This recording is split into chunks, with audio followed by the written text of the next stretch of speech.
Ama naming Diyos, nasa langit, maraming salamat po na ibinigay niyo sa amin itong pagkakataon upang makinig ng iyong salita at upang may mahalagang fellowship ngayon araw. Kami ay pinaganak bilang isang makasalanan at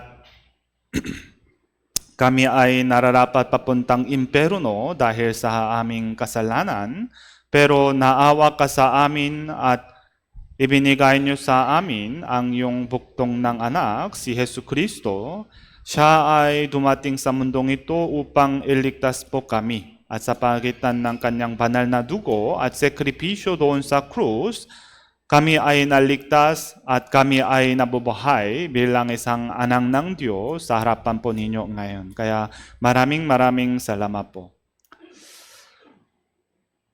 Iniligtas niyo po kami, pero hindi yon ang ginawa niyo, kundi ibinigay niyo sa amin ang iyong katawan, yung iglesia, upang mananatili po kami ngayon sa iyong katawan. Kaya maraming salamat po na ibinigay niyo sa amin yung lahat ng biyaya para sa aming pamahay Kristiyano.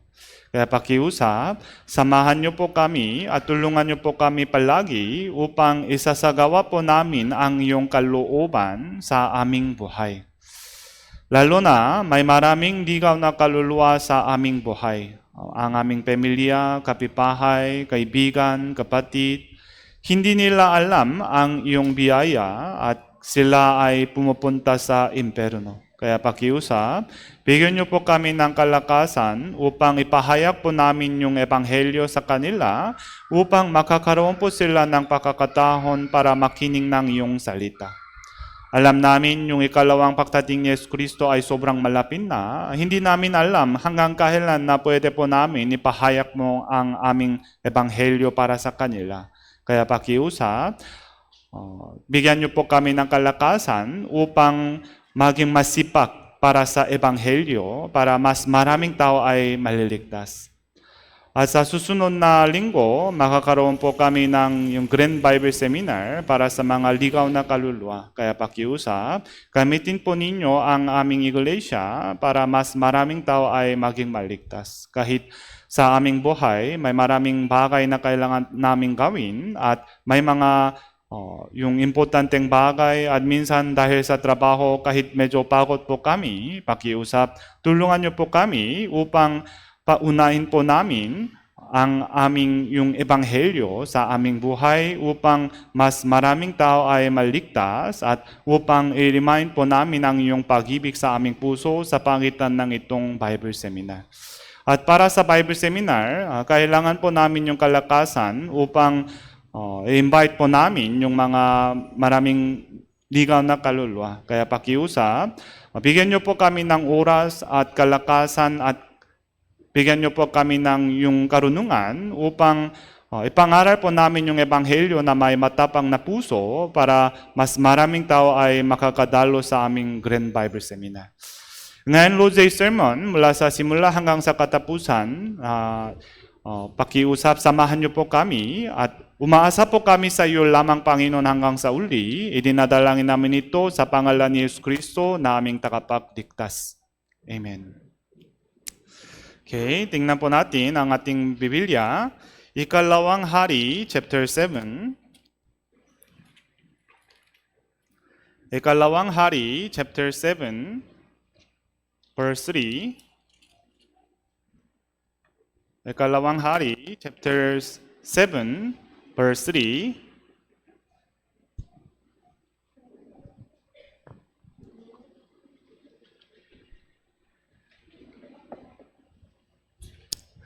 Ikalawang Hari, chapter 7, verse 3 hanggang 9.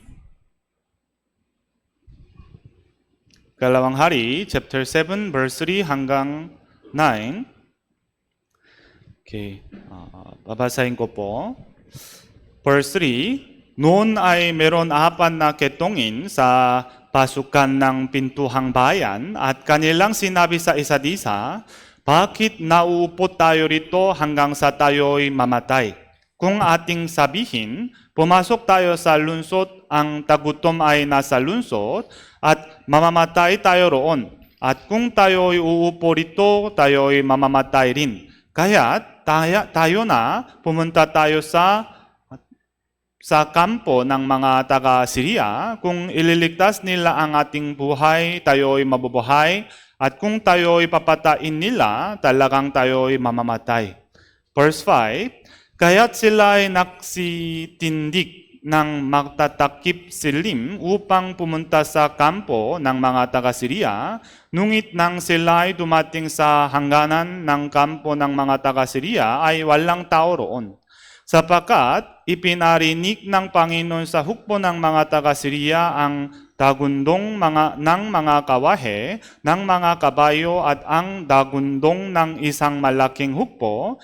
Kaya't sinabi nila sa isa't isa, inupahan ng hari ng Israel laban sa atin ang mga hari ng mga Heteo at ang mga hari ng mga Egyptyo upang sumalakay sa atin. Verse 7, kaya't sila'y nagsitakas ng takip silim at iniwan ang kanilang mga tolda, ang kanilang mga kabayo, asno at iniwan ang buong kampo sa dati nitong kaayusan at tumakas dahil sa kanilang buhay.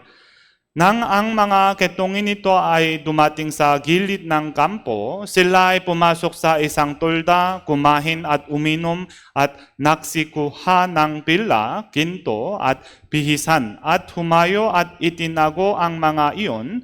Muli silang bumalik at pumasok sa ibang tolda at kumuha ng mga bagay roon at umalis at itinago ang mga iyon. Pagkatapos ay sinabi nila sa isa't isa, hindi tama ang ginagawa natin. Ang araw na ito ay araw ng mabuting balita. Kung tayo'y mananahimik at makihintay ng liwanag sa kinamakahan, parusa ang aabot sa atin. Tayo na ngayon, umalis na tayo at ating sabihin sa sambahayan ng hari.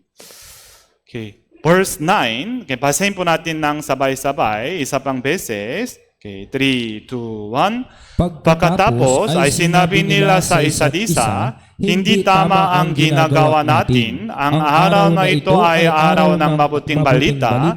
Kung tayo'y mananahimik at maghihintay ng liwanag sa ikinamakahan, parusa ang aabot sa atin. Tayo na ngayon, umalis na tayo at ating sabihin sa sambahayan ng hari. Kaya ngayong araw, matutunan po natin tungkol sa itong talata. Yung title ng ngayong sermon ay, ang araw na ito ay araw na mabuting balita. Kaya ipapaliwanag ko sa iyo muna yung background, kahilan ito ay nangyari. Sa katunayan, sa panahon na to, meron pong digmahan sa pagitan yung Northern Israel at Syria. Kaya, sa panahon na to, sa katunayan, hindi na isulat ang pangalan ng hari sa Northern Israel, pero yung pangalan niya ay si Jehoram. Kilala niyo ba si Jehoram? Sa katunayan, siya ay anak ni Ahab. Baka kilala niyo si Ahab, Haring Ahab. Kilala niyo ba? Siya ay isa sa pinakamasamang hari sa kasaysayan ng bansang Israel. Kaya nagsamba po siya ng maraming Diyos-Diyosan. Kaya kung titingnan po ninyo sa Biblia, si Jehoram, anak ni Ahab, ay hindi masama gaya ng kanyang tatay. Pero hindi siya ay mabuting hari pa rin. Hindi sumamba po siya ng maraming mga Diyos-Diyosan gaya ng kanyang tatay, pero hindi iniwan niya yung kasalanan ng pagsamba sa mga gintong guya sa Bethel at Daan. At sa panahon na to, meron pong sikat na propeta. Sino? Si Eliseo ay naroroon. Kaya, pag ibahagi ni Eliseo kay si Jehoram, yung salita ng Diyos, nakinig po siya ng maigi. Kaya gusto niya na makinig ng salita ng Diyos. Pero yung problema, kahit nakinig po siya ng salita ng Diyos, hindi niya tinanggal, hindi niya inalis ang kasalanan na eksakto sa kanyang bansa. Kaya, parang siya ay hindi mabuti at hindi sobrang masama pa rin. Dahil hindi isuko niya yung kasalanan sa kanyang buhay at sa kanyang bansa, may maraming disiplina na nangyari sa bansang Israel. Kaya, yung digmaan na ito din ay isa sa disiplina mula sa Diyos. Kaya sa panahon na to, yung mga taga-Syria ay umatake sa Northern Israel. At sa itong pagkakataon, pinalibutan nila yung lungsod ng Samaria. Yung lungsod Samaria, ito ay capital city of bansang Northern Israel. Kaya dahil pinalibutan po nila yung lungsod na ito, anong nangyari? Dahil maraming tao ay tumitira sa lungsod ng Samaria, yung capital city. Kaya nawala yung pagkain paglipas ng panahon. Dahil yung mga Israelita hindi makapasok, hindi makalabas. Kaya wala na po yung pagkain. Anong nangyari? Yung presyo ng pagkain ay tumaas, na sobrang tumaas. Kaya kung titingnan po ninyo, Ikalawang Hari chapter 6, verse 24 to 25,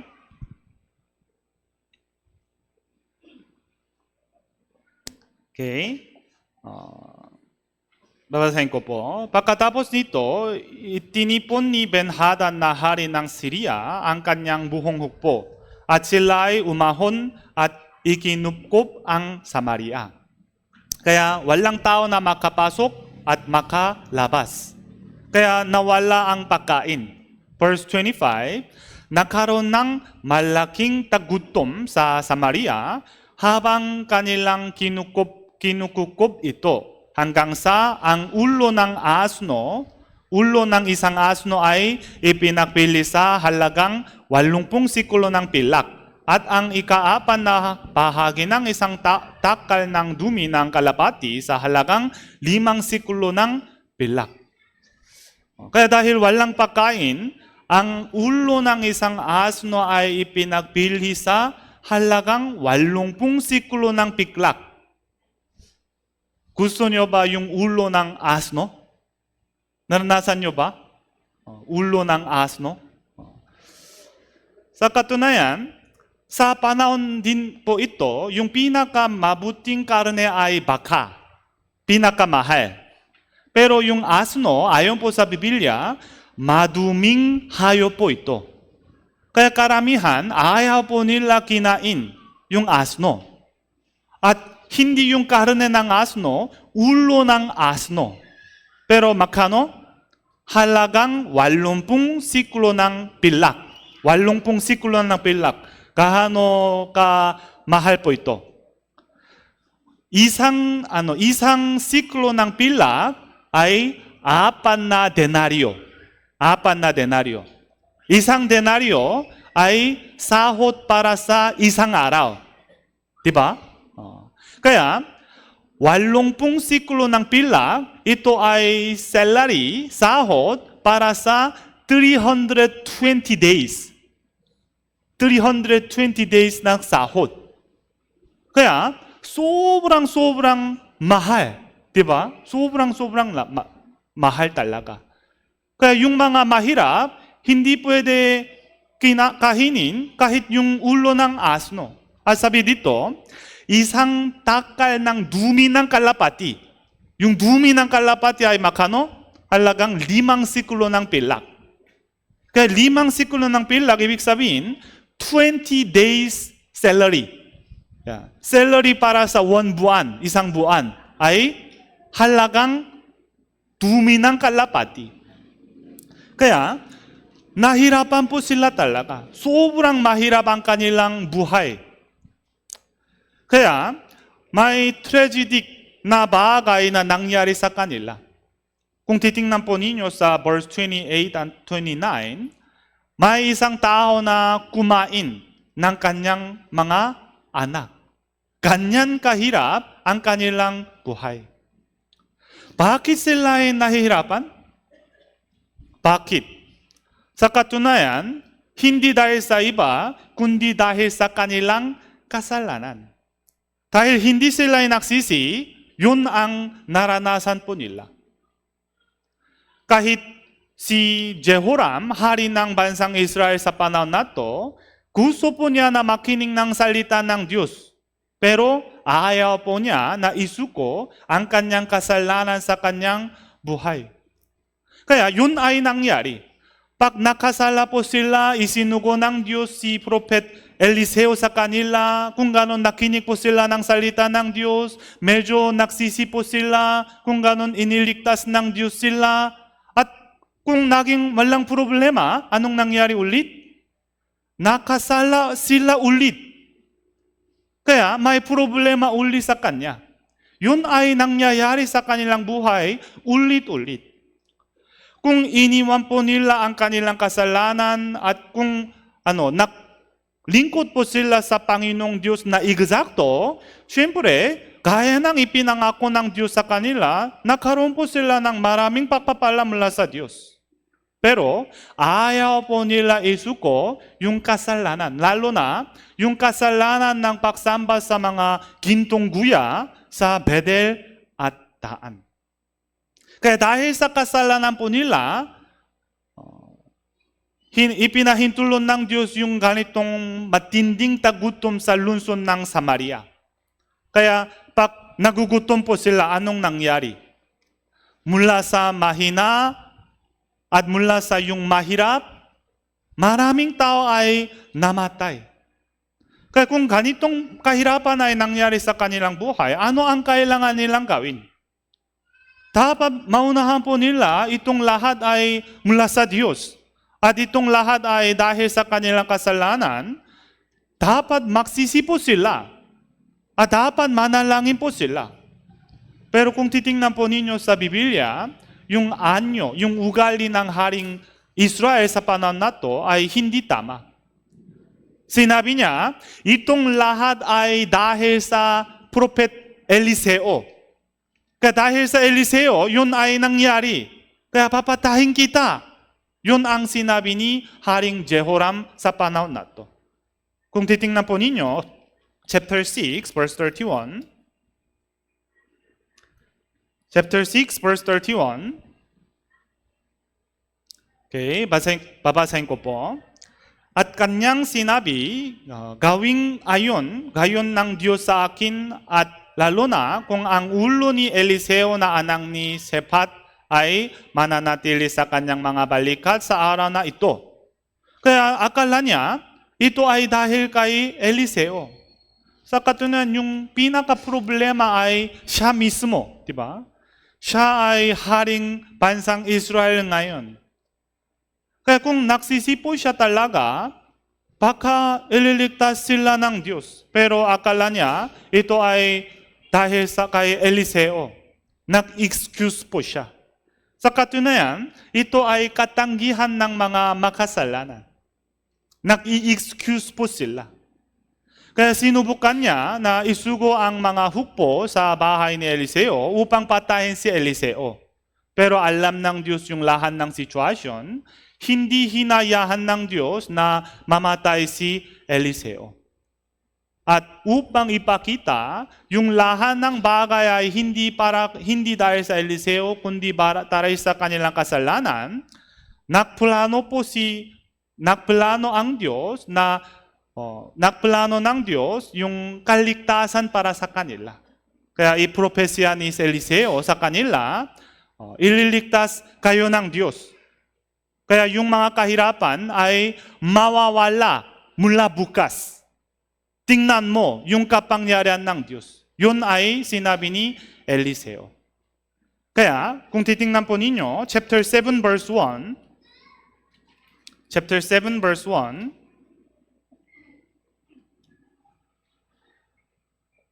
chapter 7 verse 1, okay, babasahin ko po.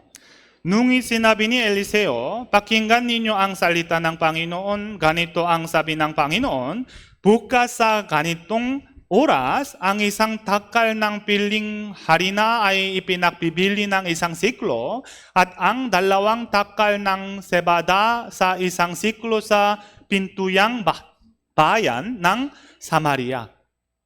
Kaya ibig sabihin, dati kahit yung ulo ng asno ay 80 siklo ng pilak, pero mula bukas, yung ganitong oras, ang isang takal na piling harina, ay, ayon po sa research, 7.5 kilogram ng harina ay ipakbibili ng isang siklo. Kaya ibig sabihin, yung presyo ay babalik kaya ng dati. Yung normal na presyo po ito. Kaya sa katunayan, sa kanilang pananaw, ito ay halos imposible. Diba? Ngayon araw, sobrang mahal kahit yung ulo ng asno at walang pagkain ngayon sa mundong ito, sa kanilang lungsod. Paano sa bukas ng ganitong oras, magiging normal na presyo agad? Halimbawa, may digmahan kanina, yung dati, nakarahang buwan, yung digmahan sa bagitan bansang Iran at Amerika, di ba? Kaya dahil sa kanilang digmahan, tumaas yung presyo ng diesel, di ba? Ngayon halos tapos na, pero konting-konting bumabalik yung presyo. Pero hindi gagaya ng dati ngayon, di ba?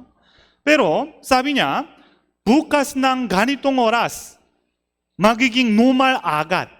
Kasi sa katunayan, ito ay halos imposible. Pero walang imposible sa Panginoong Diyos. Diba? Kaya ipropesya niya ito at tinupan niya ang kanyang propesya sa panahon na ito. Kaya ito ay background kung paano itong bagay ay nangyari yung main talata ngayon araw. Tingnan po natin, Ikalawang Hari, chapter 7, verse 3 hanggang 4. Verse 3 hanggang 4. Babasahin ko po. Noon ay meron 4 na ketongin sa pasukan ng pintuhang bayan at kanilang sinabi sa isa't isa, bakit umuupo tayo rito hanggang sa tayo'y mamatay? Kaya sa panahon na to, may 4 na ketongin. 4 na ketongin. Sa katunayan, yung mga ketongin, baka wala po silang trabaho, wala po silang anumang bagay, kaya baka maraming iba't ibang yung ibang ketongin ay namatay na dahil sa matinding tagutom. Sa panahon na to, may 4 na ketongin ay hindi pa namatay.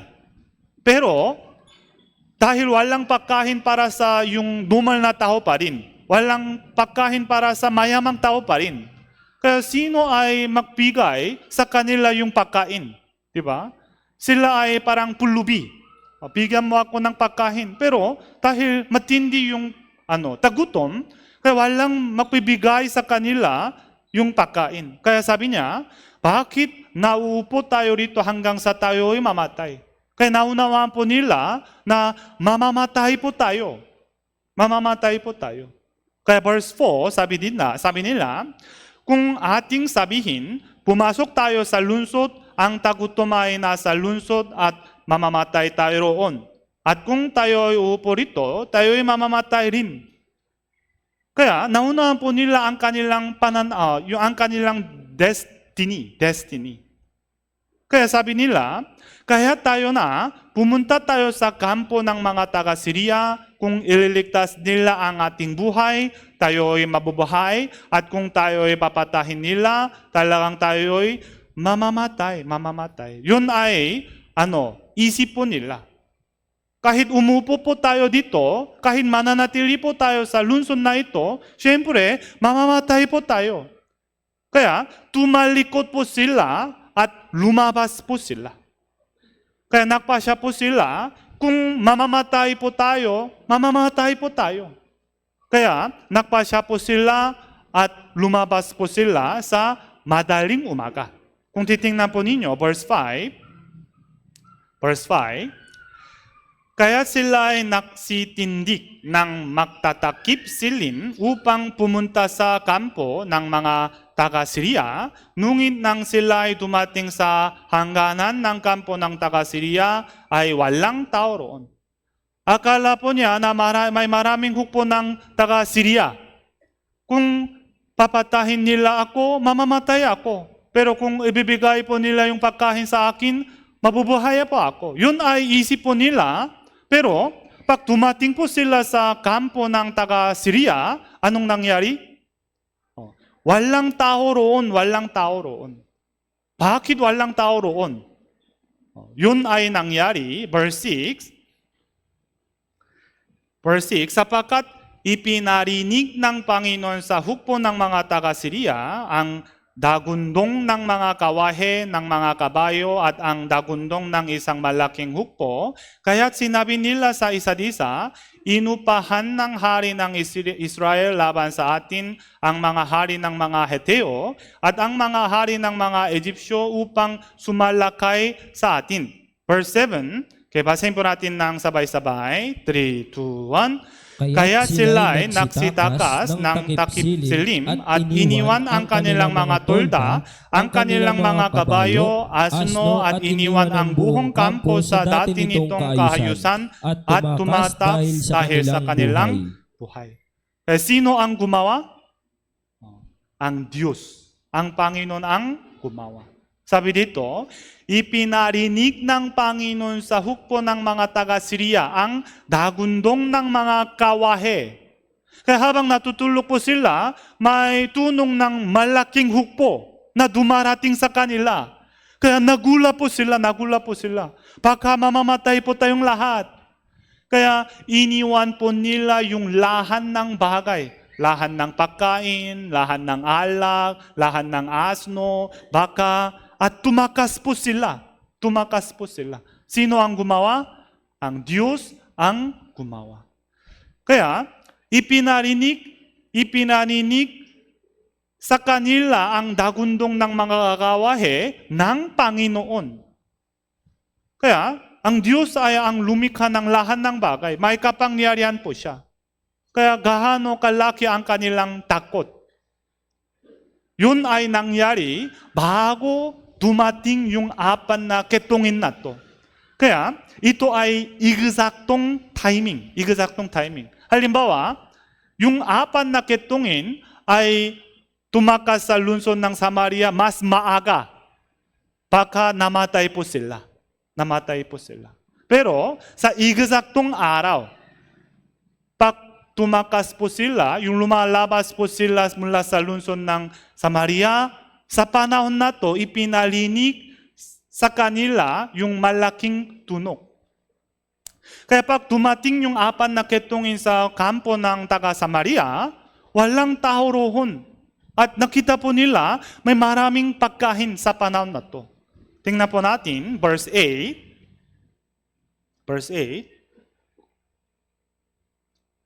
Okay.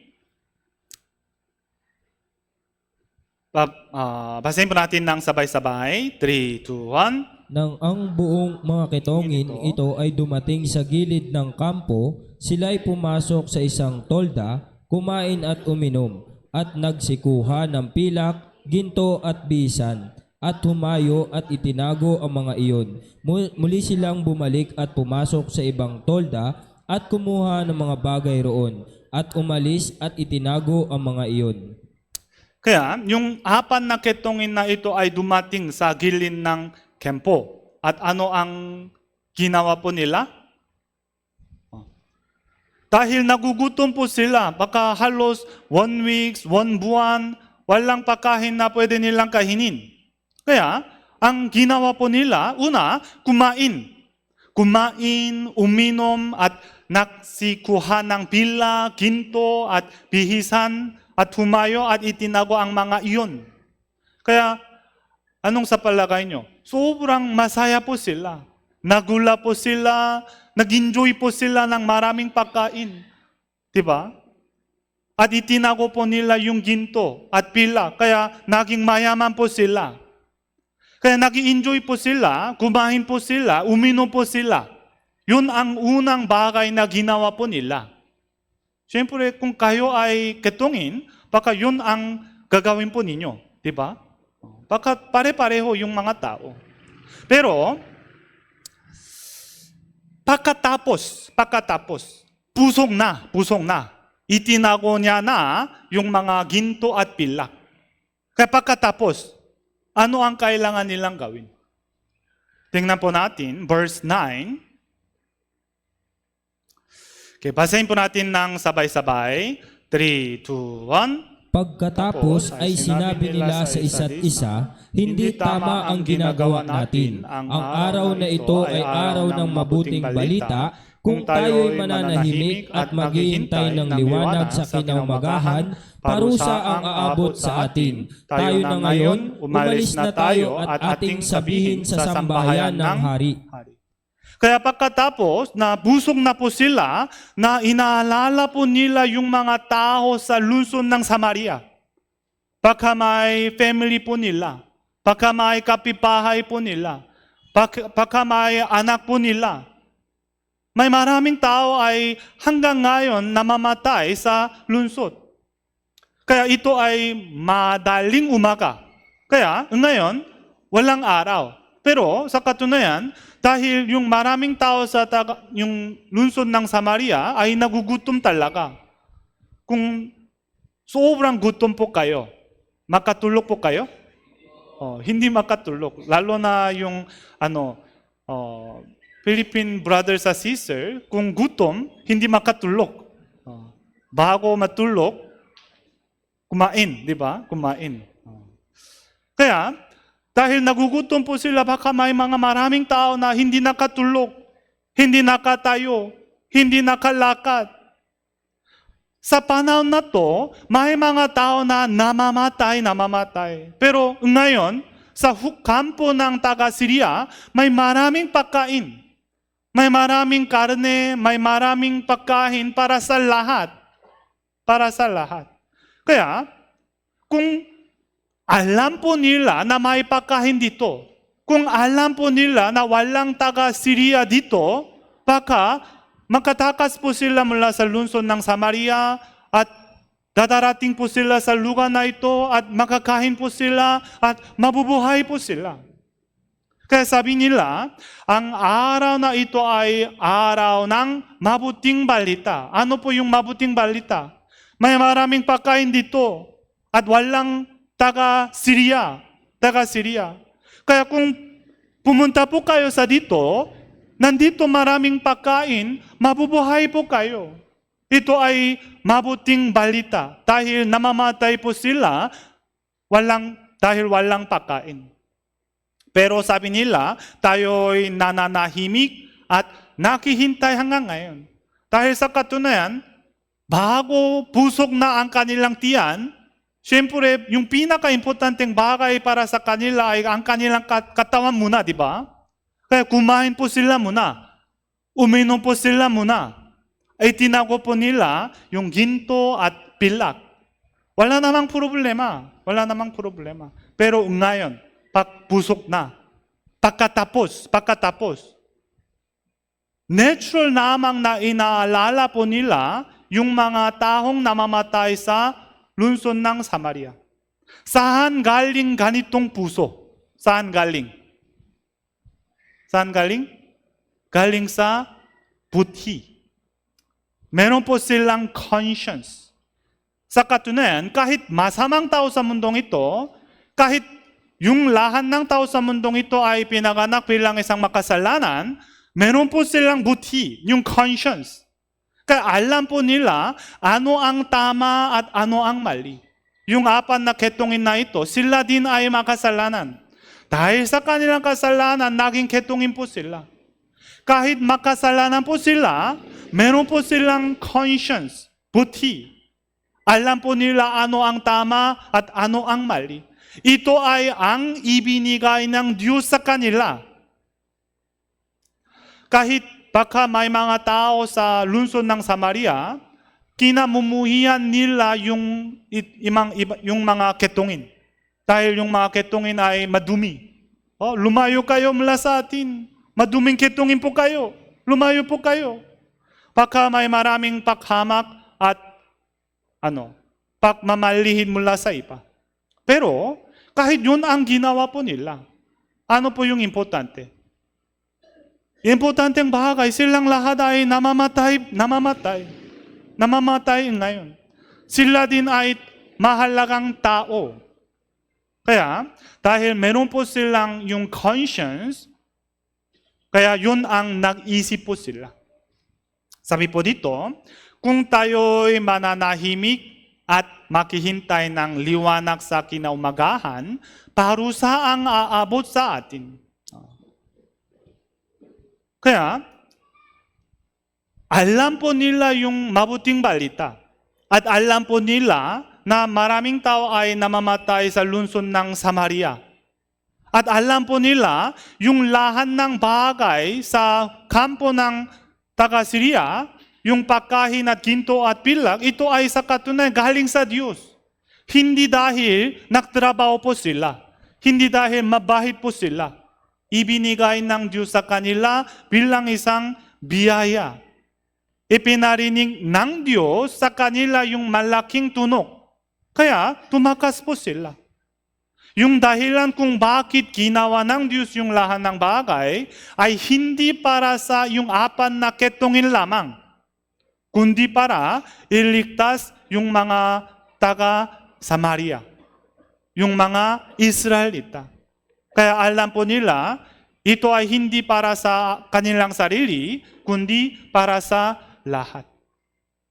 Pero halimbawa, kaya ng sinabi dito, kung tayo'y mananahimik at maghihintay ng liwanag sa kinaumagahan, pwede po nilang ipahaya yung mabuting balita ngayon, pero kung maghihintay po sila, kung hindi ipinahaya po nila yung mabuting balita sa kanila, kung maghihintay po sila hanggang sa bukas, syempre, may mga taong mamatay sa araw na to. Diba? Dahil hanggang ngayon, namamatay po sila. May mga tao na mamamatay ngayon araw. Kung naghintay po sila, hindi ipinahayag po nila yung mabuting balita sa lungsod, kaya may mga tao na mamatay sa panahon na to. Kung ganon. Dahil kanino sila ay namatay? Dahil kanino? Dahil sa kanila. Kaya, sila ay maging ang pumatay. Kung ganon, parusa ang aabot sa atin. Kaya naunaan po nila na parusa na aabot sa atin. Kaya ito ay sa katunayan mula sa buti, yung conscience. Natural lamang ito ay lumalabas mula sa kanilang buti. Dahil sila din ay tao. Kaya, agad po sila bumalik sa lungsod ng Samaria at ipinahayag po nila yung mabuting balita sa lungsod ng Samaria. Verse 10, chapter 7, verse 10. Okay, babasahin ko po. Kaya't sila ay umalis at tinawag ang mga bantay pinto ng lungsod at kanilang sinabi sa kanila, kami ay pumunta sa kampo ng mga taga-Syria, ngunit walang taong makikita o maririnig doon, liban sa mga nakataling kabayo, mga nakataling asno, at ang mga tulda sa dati nilang kahayusan. At nagpalita ang mga bantay pinto at napabalita iyon sa loob ng sambahayan ng hari, at hari ay bumangon ng gabi at sinabi sa kanyang mga lingkod, sasabihin ko sa inyo ngayon kung ano ang ginawa ng mga taga-Syria laban sa atin. Kanilang nalalaman na tayo'y gutom, kaya't sila ay naksilabas ng kampo upang kumubli sa parang na iniisip na, kapag sila ay silabas sa lungsod, kukunin natin silang buhay at papasok tayo sa lungsod. Kaya kahit ipinahayag po nila yung mabuting balita sa kanila, sa katunayan unang panahon, hindi sila naniwala. May duda pa. Baka yung mga taga-Syria, yung hukbo ng Syria ay mag-ambush at papatahin po nila po tayo. Kaya may duda pa. Pero, syempre, dapat i-check po nila. Kung hindi nila i-check, syempre mamamatay po silang lahat. Pero, nak-check po sila.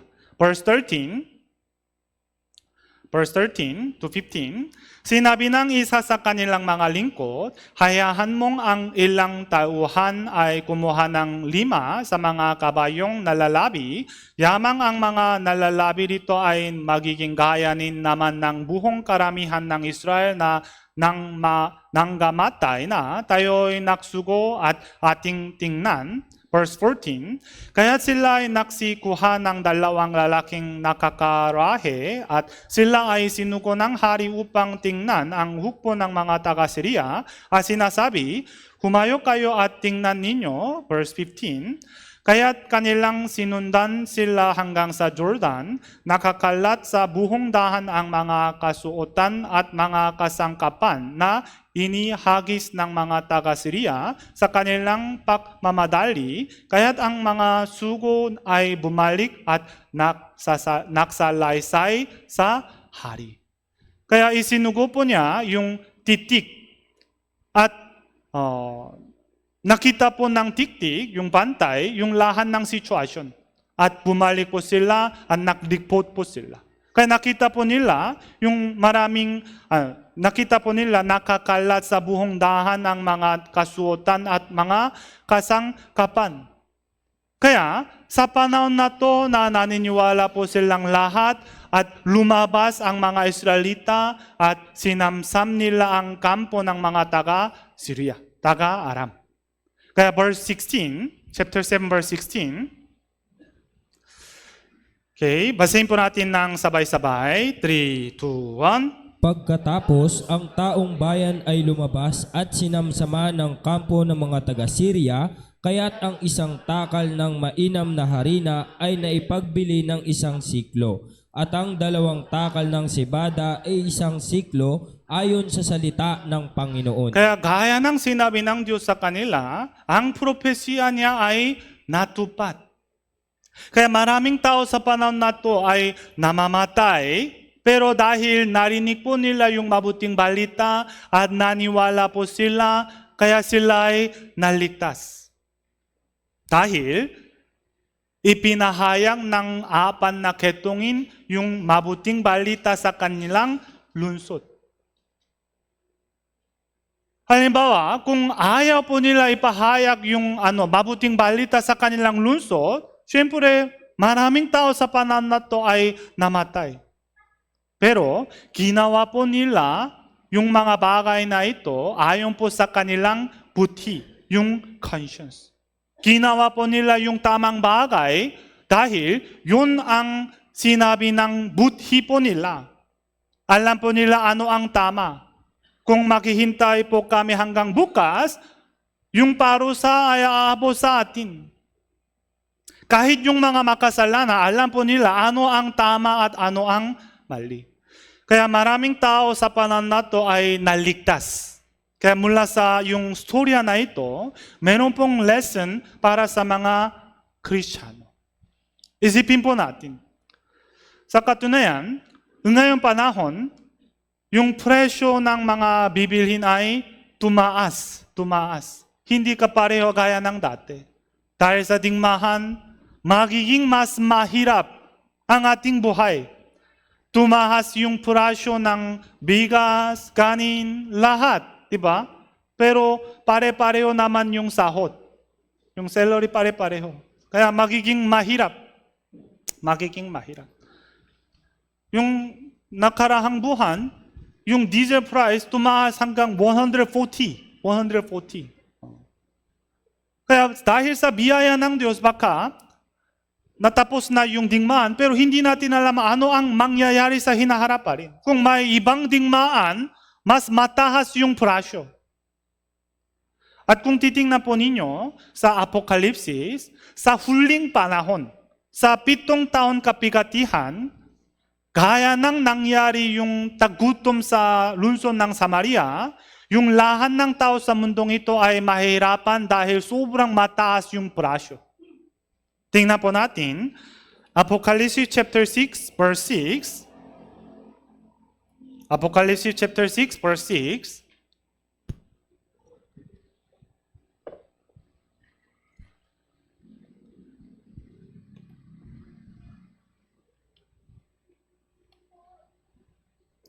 Apocalypse chapter 6 verse 6. Okay, basahin po natin ng sabay-sabay.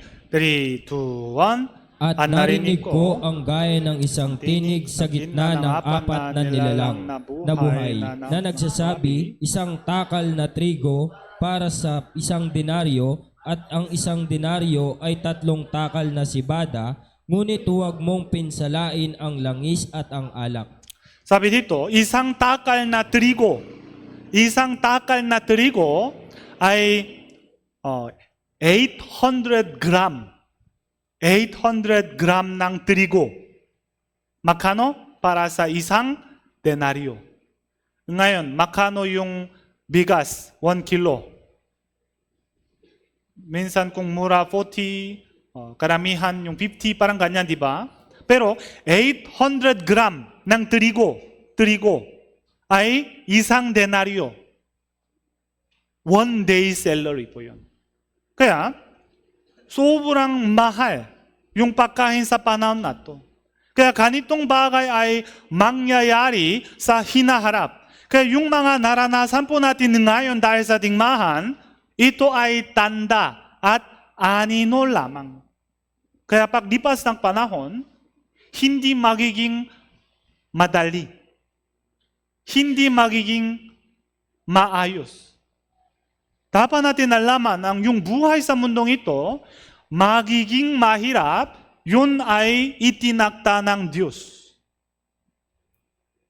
Kaya, yung lungsod ng Samaria na naisulat sa Biblia, ano po ito?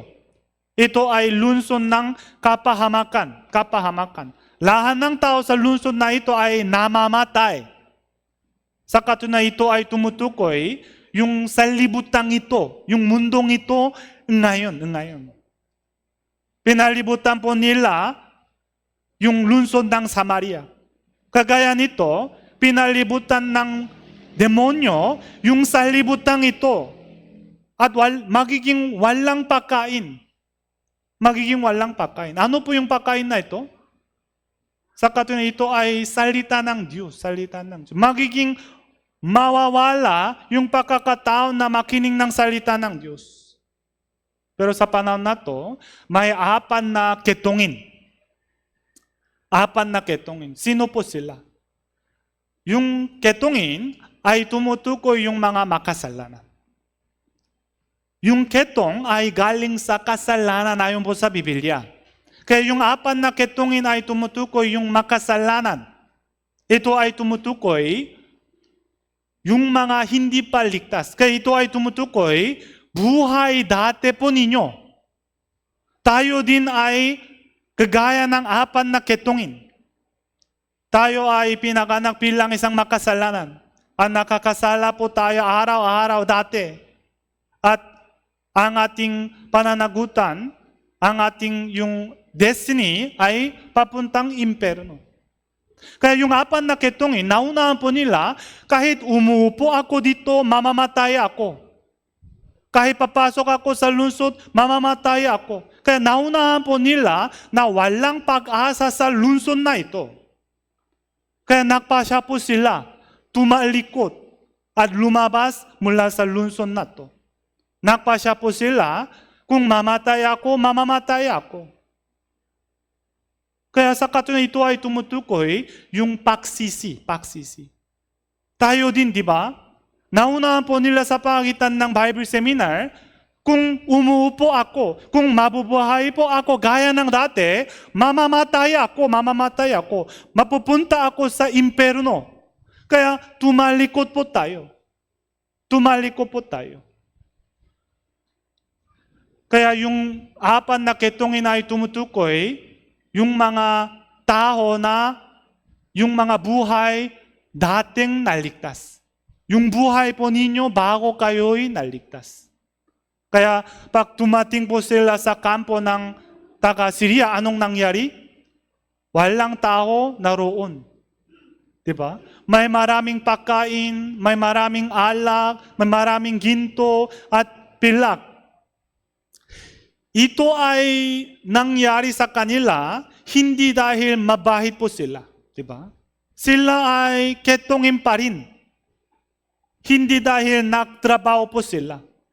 Pero nakita po nila yung mabuting bagay mas mauna kaysa sa iba.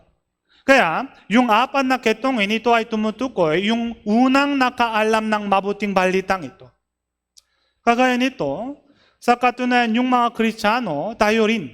Hindi dahil mabahi po tayo. Hindi dahil nagtrabaho po tayo.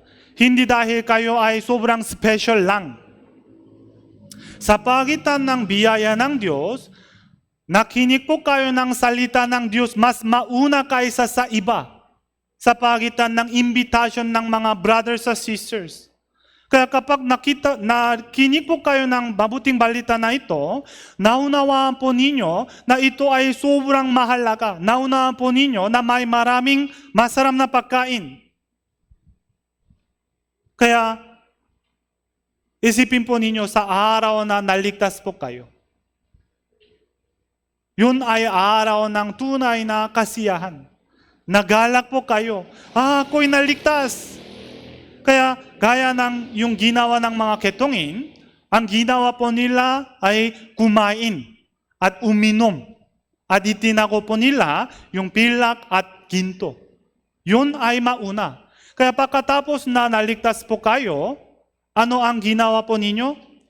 Manatili po kayo sa iglesia, kumain po kayo ng spiritual na pagkain, itinago po ninyo yung binto at pilak. Kaya nabubuhay po kayo bilang isang Kristiyano, may maraming mas mahalagang gantimpala sa langit kaysa sa ginto at pilak. Diba? Kaya nabuhay po kayo bilang isang Kristiyano. Pero, hindi dapat ito ay ang katapusan ng ating buhay. Masaya po tayo, di ba, na makapunta tayo sa kaharian ng Diyos. Pero hindi yun lang ang kailangan nating gawin. Hindi yun lang ang katapusan ng ating buhay. Yung apat na ketongin na ito, kumain po sila muna, uminom po sila muna, itinago po nila muna yung mga bagay. Pero hindi ito ang layunin kung bakit iniligtas sila ng Diyos. Diba? Hindi ito ang dahilan. Upang iligtas yung mga Israelita, iniligtas ng Diyos sila muna. May maraming tao na namamatay hanggang ngayon sa lungsod ng Samaria. Kung alam po nila na may pagkain dito, syempre kung naniwala po sila, lumabas po sila at makakain po sila. At maraming tao ay pwedeng mabubuhay. Pero kung yung apat na ketongin na ito, sila ay ang nagagali sa akin. Kaya, pwede po, okay na kahit mamatay po sila. Kaya nabuhay ako, wala akong responsibility. Kaya kung hindi nila ipahayag yung mabuting balita sa lungsod ng Samaria, sa katunayan, alam po natin ito ay hindi tama. Sinabi ng buti po nila, parusa ay aabot sa atin. Diba? Kahit yung makasalanan, alam po nila ano ang tamang bagay. Bilang isang Kristiyano, dapat natin nalaman ano ang tamang bagay. Sa pagitan ng biyaya, kayo'y naligtas. Sa pagitan ng biyaya, ngayon, kumakain po kayo ng spiritual na gatas. Diba? Kaya kung busog na po kayo, pagkatapos, busog na, okay. Matulog. Yun ay kailangan nyong gawin.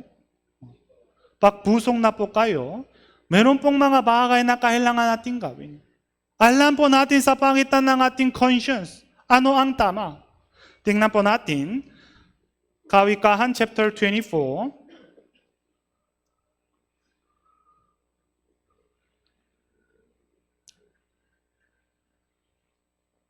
Kawikahan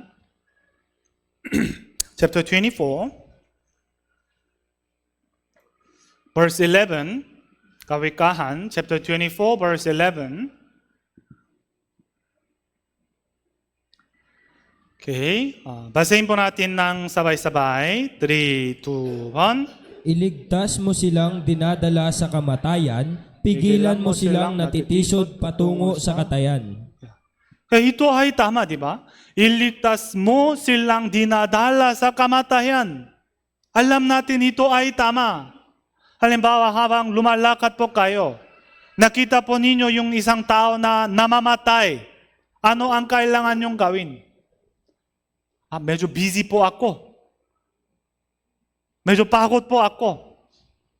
Ano ang kailangan natin gawin? Halimbawa, habang lumalakad po kayo, nakita po ninyo na isang tao na nahulog sa ilog. Hindi marunong siyang lumangoy. At nasa tabi nyo, may life jacket. Sabi niya, iligtas mo ako, tulungan mo ako. Narinig nyo, at walang iba. Ano ang kailangan natin gawin? Ano?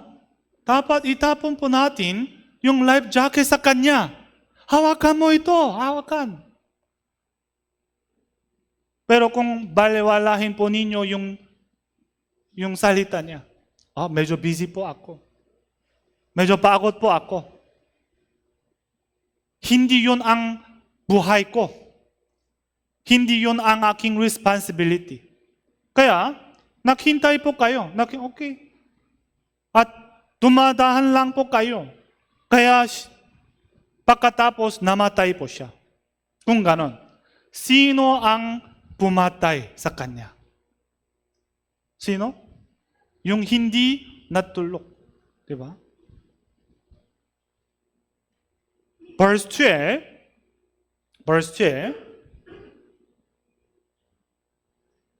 Okay, basahin po natin ng sabay-sabay. 3, 2, 1. Kung iyong sinasabi, narito, hindi namin ito nalalaman, hindi ba niya alam ang sa mga puso'y tumitimbang at siyang nagbabantay sa iyong kaluluwa, hindi ba niya nalalaman? At ang bawat tao ayon sa gawa niya, ay di ba niya gagantihan? Sabi dito, narito, hindi namin ito nalalaman. Hindi ko alam, hindi ko kilala po siya. Hindi ko alam na mamatay po siya. Kahit nag-excuse po tayo, sabi niya, hindi ba niya alam ang sa mga puso'y tumitimbang? Tumitimbang po siya. Tumitimbang po siya. Alam niya ang lahat ng sitwasyon. Alam niya na nakita niyo siya. Alam niya na narinig niya ang kanyang tunog. Pero binawaliwala niya, kaya alam ng Diyos ang lahat. Sabi dito, at siyang nakpabantay sa iyong kaluluwa, hindi ba niya nalalaman? Akala niya, walang tumitingin sa yung sitwasyon na to. Pero sabi dito, siyang nakpabantay sa iyong kaluluwa. Kaya meron pong Diyos na nakpabantay sa iyong kaluluwa. Alam niya ang lahat ng iyong sitwasyon. Maaring maloko mo ang tao, ngunit hindi mo maluloko ang Diyos. Sabi dito, at ang bawat tao ayon sa gawa niya ay di ba niya gagantihan? Ano po yung ibig sabihin? Gagantihan niya ang lahat. Dahil alam niya ang lahat ng bagay, sa huli, meron pong yung hukuman ng Diyos. Gagantihan niya ang lahat. Sa ating buhay, may maraming tao na namamatay. Minsan, sinabi po natin, hindi ko kilala po sila. Walang tao na kilala ko. Medyo hindi na close ako sa kanya. May maraming excuse. Siya ay medyo busy. Siya ay ayong makinig. Nakaraang panahon, imbitahan ko siya, pero ayaw niya, tumanggi po siya. Pero, hindi natin alam ngayong pagkakataon, di ba? Hindi natin alam paano ibinago ng Diyos ang kanilang puso. Kaya pag may pagkakataon, ang ating duty, dapat subukan po natin upang iligtas po sila. Maraming tao ay namamatay hanggang ngayon. Alam nyo ba, ilan tao ay namamatay tuwing second? Isang second, ilan ay namatay? Walahan nyo, ilan?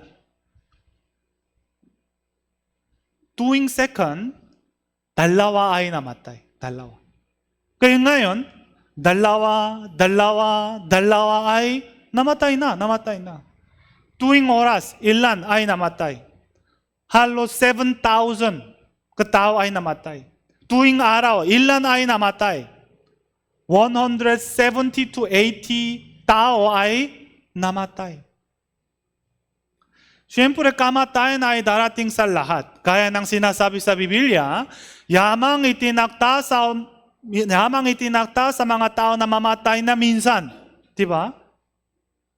Yung mga kilala nyo, mamamatay po sila o hindi mamamatay? Mamamatay. Yung pamilya nyo, mamamatay po sila o hindi? Kaya mamamatay po sila. Yung kaibigan nyo, kapitbahay nyo, minsan, ayaw po natin isipin ang kanilang kamatayan. Diba? Baka hindi sila mamatay. Itong pagkakataon. Pero, kaya ng sinasabi sa Biblia, yamang itinakta sa mga tao na mamatay na minsan. Kahit bata pa, siya din ay mamamatay. Kaya lahat ng kilala nyo, lahat ng minamahal po ninyo ay mamamatay. Hindi natin alam kailan, pero mamamatay po sila. At ang kanilang kamatayan ay ang kanilang katapusan. Kung walang pakuhukom, wala namang problema. Pero yung kamatayan po nila ay hindi katapusan ng kanilang buhay. Yamang itinakta sa mga tao na mamatay na minsan at pagkatapos nito ang pakuhukom. Kaya meron pong pakuhukom. Hahatulan sila ng Diyos. Dapat makita po ninyo ang kanilang pakuhukom. Hahatulan sila ng Diyos, yung mga minamahal mo. Tingnan po natin, Apocalypse chapter 20, verse 12. Apocalypse chapter 20, verse 12.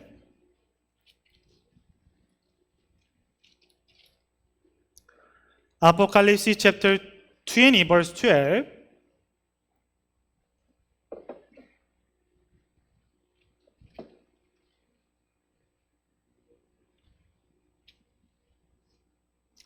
Apocalypse chapter 20, verse 12. Okay, basahin po natin ng sabay-sabay. 3, 2, 1. At nakita ko ang mga patay, mga dakila at mga hamak na nakatayo sa harapan ng trono at binuksan ang mga aklat. Binuksan din ang isa pang aklat, ang aklat ng buhay. At ang mga patay ay hinatulan ayon sa kanilang mga gawa, ayon sa nakatala sa mga aklat. Sabi dito, ang mga patay, mga dakila at mga hamak. Ang mga patay, hindi ito ay ang ibang tao. Yung mga kilala mo, yung mga minamahal mo na hindi pa ligtas, sila ay ang mga patay. Ang mga patay, mga dakila at mga hamak. Yung mga lahat ng kilala mo, mararanasan po nila yung pakuhukom na to. Sabi dito, ang mga patay ay hinatulan ayon sa kanilang mga gawa, ayon sa nakatala sa mga aklat. Alam ng Diyos ang lahat ng kanilang buhay. Hahatulan sila ng Diyos. Verse 15. Kaya basahin po natin ng sabay-sabay.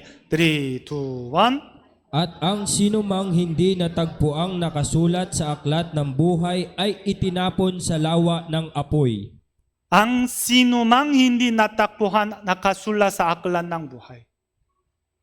Dapat natin isipin. Yung mga minamahal mong pamilya, yung asawa nyo, yung anak nyo, yung mga minamahal mong kaibigan, yung mga pamangkin, kapitbahay, ang kanilang pangalan ay naisulat na ba sa aklan ng Diyos? Sigurado ba? Sigurado ba? Kilala nila ba si tunay na Diyos? Alam ba nila yung biyaya ng Diyos? Naligtas na ba sila sa pagitan ng banal na dugo ni Jesus? Kung hindi sila ay naligtas, ang kanilang pangalan ay hindi natakbuhan sa aklan ng buhay. Kung gano'n, anong mangyari? Sila ay itinapon sa lawa ng apoy. Itinapon sa lawa ng apoy. Itinapon na. Ipinapon na. Ibig sabihin, kung ang kanilang pangalan ay hindi na naisulat sa aklat ng buhay, itinapon. Ibig sabihin, kahit ayaw nilang pumasok, itatapon sila ng Diyos sa lawa ng apoy. Lawa ng apoy. Parang basura. Parang basura. Mag-imagine po tayo. Itatapon ang yung minamahal mo sa lawa ng apoy. Yung mga kapatid mo, pamilya mo, anak mo, asawa mo, itatapon sila ng Diyos. Tingnan po natin, Matthew chapter 25. Matthew chapter 25 verse 46.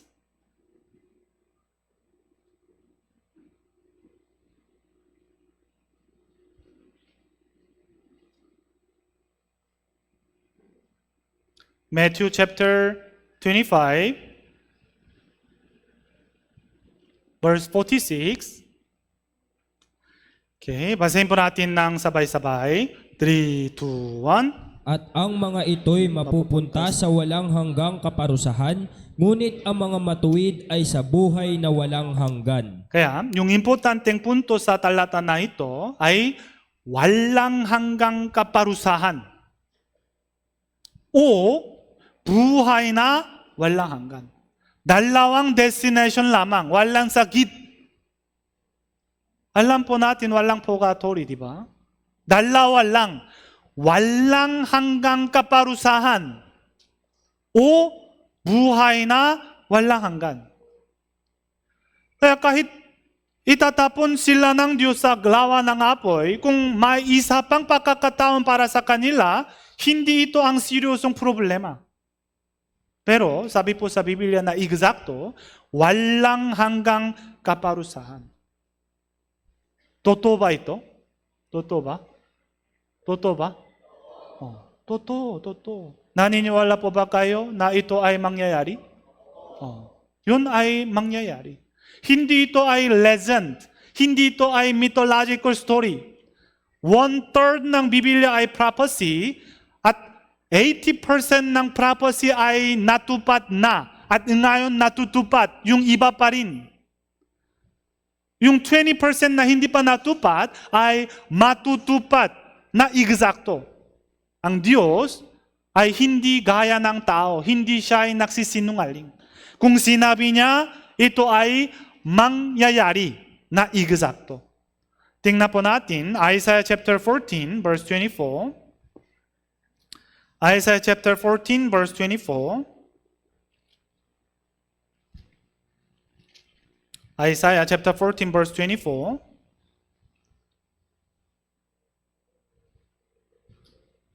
Okay, basahin po natin ng sabay-sabay. 3, 2, 1.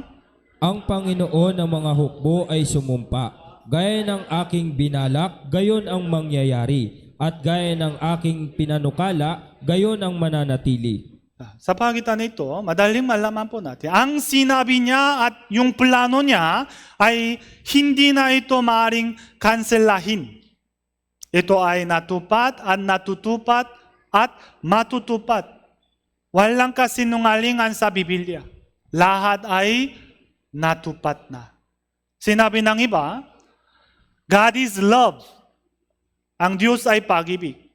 Kaya ay hindi naman siguro na hahatulan sila na walang hanggang kaparusahan. Baka may isa pang pagkakataon. Yun ay sarili lamang nilang pag-asa. Nawa ay ganyan talaga. Diba? Pero sinabi ng Biblia, walang hanggang kaparusahan. Walang hanggang, ibig sabihin, walang oras. Walang pasimula, walang katapusan. Kung may katapusan, hindi dapat sinabi niya na walang hanggan. Sa katunayan, yung imperno ay hindi inihanda ng Diyos para sa mga tao. Kung titingnan po ninyo sa Biblia, ito ay apoy na walang hanggan na inihanda sa Diablo at sa kanyang mga anghel. Pero yung mga tao, kung tumanggi po sila ng salita ng Diyos at pag-ibig ng Diyos hanggang sa huli, sa bandang huli, hindi na nila maiwasan ang walang hanggang kaparusahan ng imperno. Kaya, dapat maging alat po tayo. Yun ay nangyayari. Hindi natin alam kailan mamatay ang iyong minamahal. Hindi natin alam kailan babalik si Yesu Kristo. Pag dumating si Yesu Kristo sa mundong ito, mawawalan po sila ng pagkakataon para makinig ng salita ng Diyos. Nakihintay ang Diyos, pero hindi hanggang sa huli. Hindi walang hanggang paghintay. May katapusan ng paghintay ng Diyos. Ginawa ni Noe, arko, at ibinigay ng Diyos sa kanila yung pagkakataon upang makasakay po sila sa arko ni Noe. Pero pag isinara ng Diyos yung pintuan ng arko, walang kahit sino man ay makapasok, maliban yung 8 pamilya ni Noe. Ngayon, may pagkakataon pa, pero meron pong araw na katapusan ng pagkakataon. Lahat ng tanda na bago nang dapat nangyari bago dumating si Yesu Kristo ay natutupad ngayon, nangyayari ngayon. Diba? Ngayon taon, may maraming malaking lindol. Sa Mindanao, sa General Santos, magnitude 7.8. Marami ay namatay, diba? Yung nakaraang buwan, June, magnitude 7.5, 2 beses sa Venezuela. Maraming tao ay namatay. More than 2,500 ay namatay na. At may maraming nasaktan. Ngayon taon, mas maraming lugar na babaha. May maraming sunong na kagubatan. May mas maraming salot. Magiging mas mahirap ang ating buhay. At lalo na, magiging mas mahirap na pangaral yung ebanghelyo.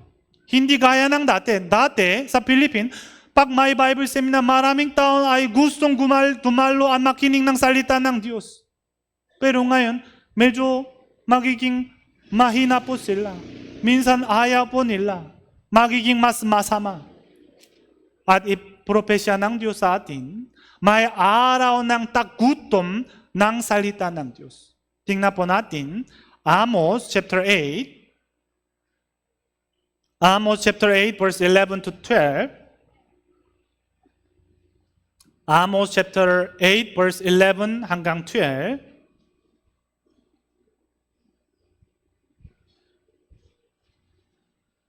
Amos chapter 8, verse 11 hanggang 12. Okay, basahin po natin ng sabay-sabay. 3, 2, 1. Ang mga araw ay dumarating, sabi ng Panginoong Diyos, tatagutom sa lupain, hindi tagutom sa tinapay o pagkauhaw sa tubig, kundi sa pakikinig ng mga salita ng Panginoon. Verse 12. At sila'y lalaboy mula sa dagat hanggang sa dagat at mula sa hilaga hanggang sa silangan, sila'y tatakbo ng paraot parito upang hanapin ang salita ng Panginoon at hindi nila ito matatagpuan. Tagutom sa lupain ay dumarating. Hindi tagutom sa tinapay o pagkauhaw sa tubig. Anong tagutom? Sa pakikinig sa salita ng Panginoon. Walang salita ng Diyos. Sila ay lalaboy mula sa dagat hanggang sa dagat at mula sa hilaga hanggang sa silangan. Sila ay tatakbo ng paruot parito upang hanapin ang salita ng Panginoon at hindi nila ito matatakbuhan. Hindi nila ito matatakbuhan. Pagkatapos ng rapture, kahit gusto po nila makinig ng salita ng Diyos, baka may mga tao na naunawaan, tama po ang narinig ko dati sa Bible seminar. Nawala na yung minamahal kong kaibigan, kapatid.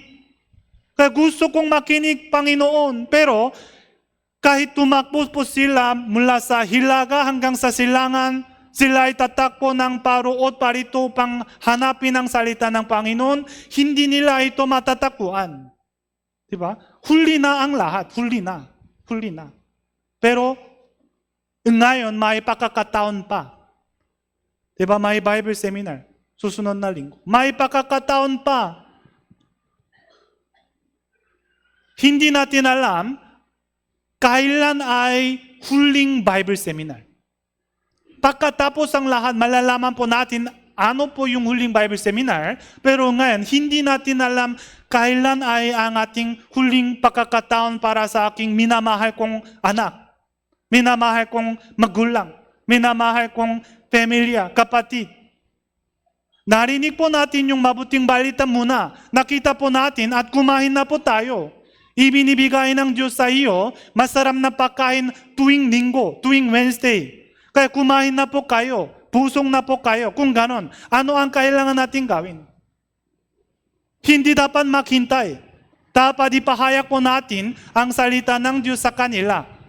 Makinig man po sila o ayaw, ang kailangan natin gawin ay dapat ipahayag po natin yung salita ng Diyos sa kanila. Pero kung ayaw po natin, kung naging tama po tayo, ano ang sinasabi sa Biblia? Ano ang sinasabi ng iyong buti? Sinabi ng yung conscious ng apat na ketungin, ay sinabi niya, kung tayo'y mananahimik at maghihintay ng liwanag sa kinaumagahan, parusa ang aabot sa atin. Yun ang sinasabi ng iyong buti pa rin. Kung makihintay, baka next time na lang. Medyo mahirap yung sitwasyon na to. Medyo mahirap na makadalo ako. Medyo pagod po ako dahil sa trabaho. Next time na lang, next time na lang. Paano? Kung wala po silang pagkakataon na makinig ng salita ng Diyos. May kakakataon na ibinigay ng Diyos, pero ayaw po natin ipahayag, ito ay malaking kasalanan sa harap ng Diyos. Hindi kailangan pumatay ng tao upang matawag na mamamatay tao. Ang taong may kakayahang maligtas ng buhay, ngunit hindi ginagawa ito, ay may pananagutan din sa pagkamatay ng taong yun. Narinig po natin yung mabuting balita muna. Tayo ay apat na ketungin. Tayo ay apat na ketungin. May pananagutan po tayo. Tingnan po natin, unang Korinto chapter 9. Unang Korinto chapter 9 verse 16.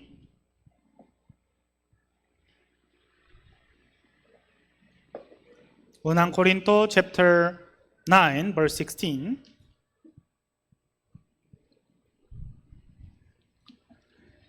Okay, basahin po natin ng sabay-sabay. 3, 2, 1. Sapagkat kung ipinangangaral ko ang ebanghelyo ay wala akong dahilan upang magmalaki, sapagkat ang katungkulan ay iniatang sa akin. Kahabag-habag ako kung hindi ko ipangaral ang ebanghelyo. Sabi dito, sapagkat ang katungkulan ay iniatang sa akin. Ito ay ang ating duty. Tungkulin. Sabi niya, kahabag-habag ako kung hindi ko ipangaral ang ebanghelyo.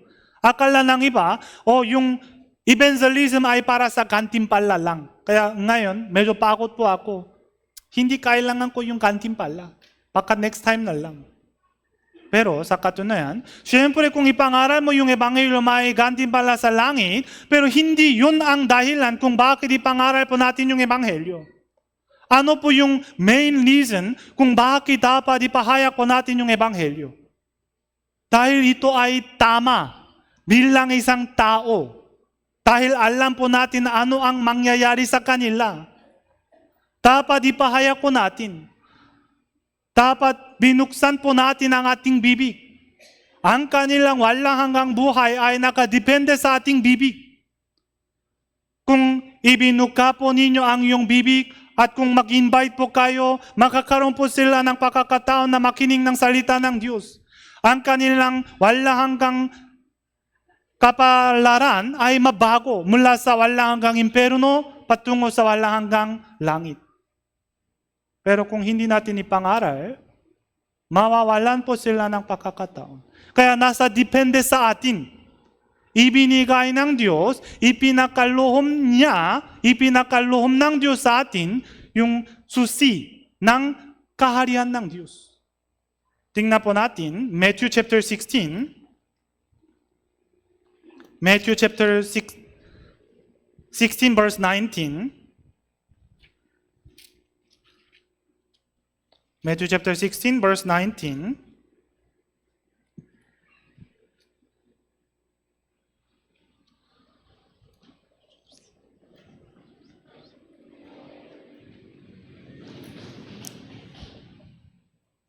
Okay, basahin po natin ng sabay-sabay. 3, 2, 1. Ibibigay ko sa iyo ang mga susi ng kaharian ng langit, at anumang iyong talian sa lupa ay tatalian sa langit, at anumang iyong kalagan sa lupa ay kakalagan sa langit. Ibinigay ni Jesus sa ating iglesia ang mga susi ng kaharian ng langit. At anumang iyong talian sa lupa ay tatalihan sa langit. Anumang iyong kalagan sa lupa ay kakalagan sa langit. Ano po yung ibig sabihin? Kung ipangaral mo yung ebanghelyo, makakaroon po sila ng pagkakataon na makinig ng salita ng Diyos. Pero kung ayaw po ninyo ipangaral yung ebanghelyo, mawawalan po sila ng pagkakataon. Sinasabi sa Biblia, paano sila makikinig kung walang mangangaral? Diba? Kahit gusto po nila makinig, paano sila makikinig kung walang mangangaral? Hindi natin alam ang kanilang puso. Minsan, akala po natin, baka ayaw po niya. Baka tatanggi po siya.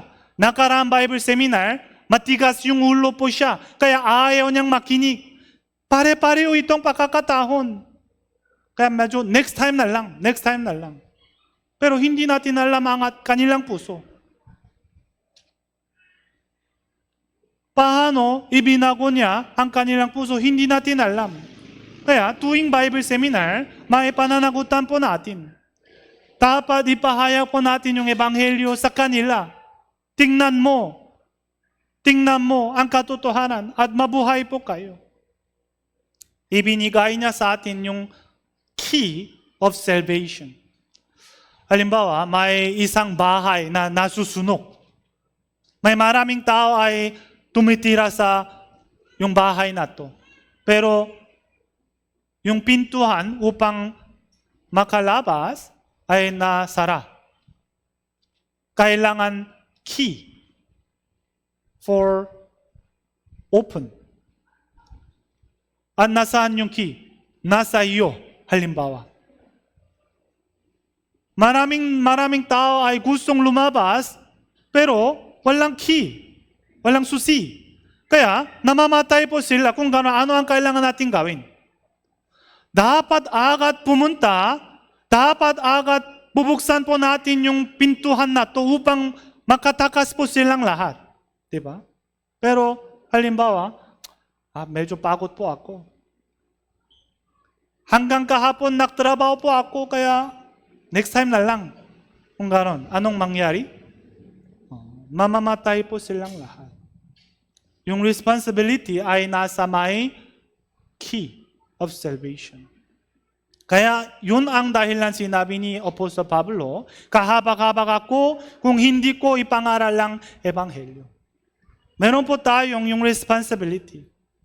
Tayo ay apat na ketongin na nabuhay sa pangitan ng biyaya ng Diyos. Kaya kumain na po kayo. Uminom na po kayo. Itinako po ninyo yung ginto at pilak. Hindi dapat ito ay katapusan ng ating buhay. Hindi dapat agad na bumalik sa bahay lang at maging mayamang buhay. Hindi dapat kanyan. Para sa ating pamilya, sa lungsod, para sa mga namamatay hanggang ngayon. Kahit may mga pag-uusik, kahit may mga kahirapan dahil sa ating invitation, yun ang kailangan natin gawin. Ito ay tama. Yun ay sinasabi ng buti po ninyo. Pag nakita po ninyo yung mga hindi paligtas, ano ang sinabi ng iyong buti? Yun ay dapat isipin po natin. Meron po tayong pananagutan. Ang araw na ito ay araw ng mabuting balita. Kaya tuwing Bible seminar, sa katunayan ito ay piyesta ng Diyos.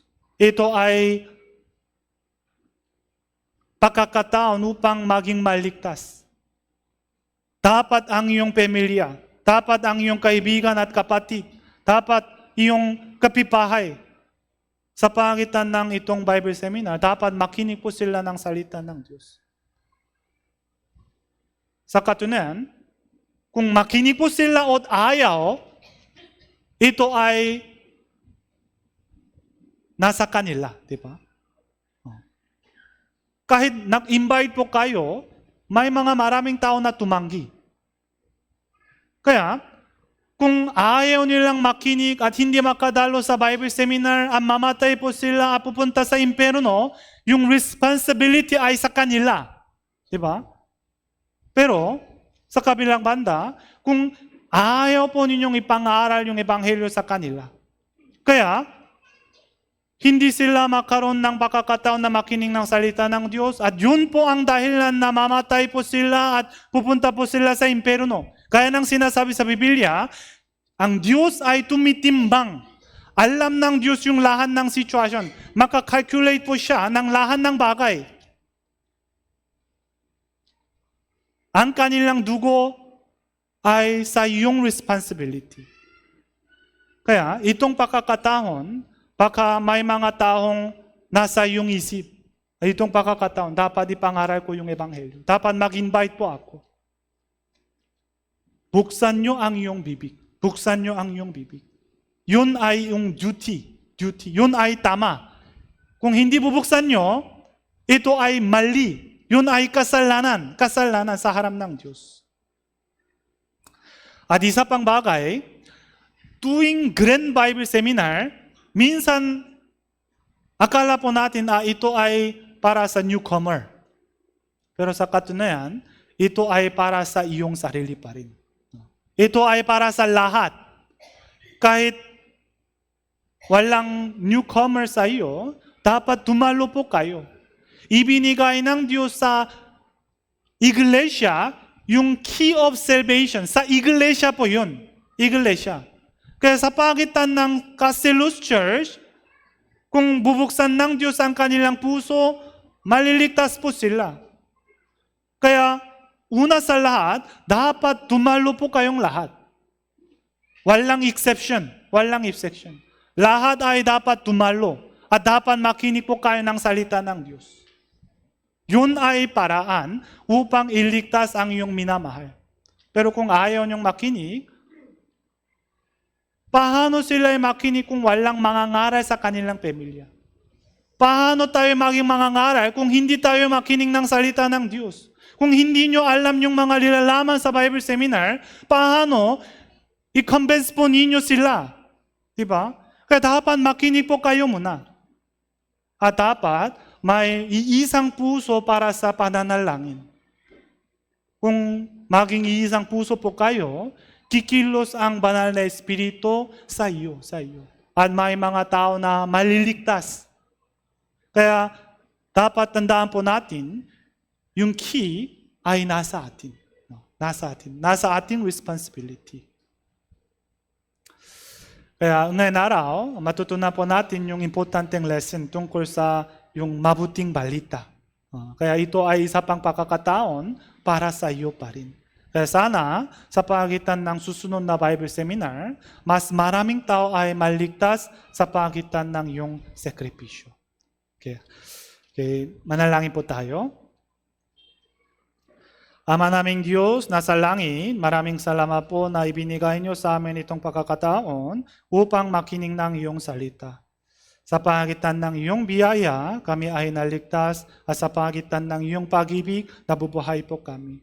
Kaya nang tinanggap po namin ang iyong biyaya at pag-ibig, pakiusap, gamitin po ninyo ang aming iglesia para mas maraming tao ay maging maligtas. Lalo na sa pagitan ng susunod na Bible Seminar, pakiusap, bigyan niyo po kami ng kalakasan upang bubuksan po namin ang ating bibig para makinig po sila ng salita ng Diyos. Pakiusap, samahan niyo po kami at tulungan niyo po kami. Maraming salamat po hanggang ngayon na gumagabay po kami, kabayan niyo po kami sa pagitan ng iyong biyaya. Hanggang sa huli pakiusap, kabayan niyo po kami. Idinadalangin po namin itong sa pangalan ni Yesu Kristo na nangmamahal sa amin. Amen.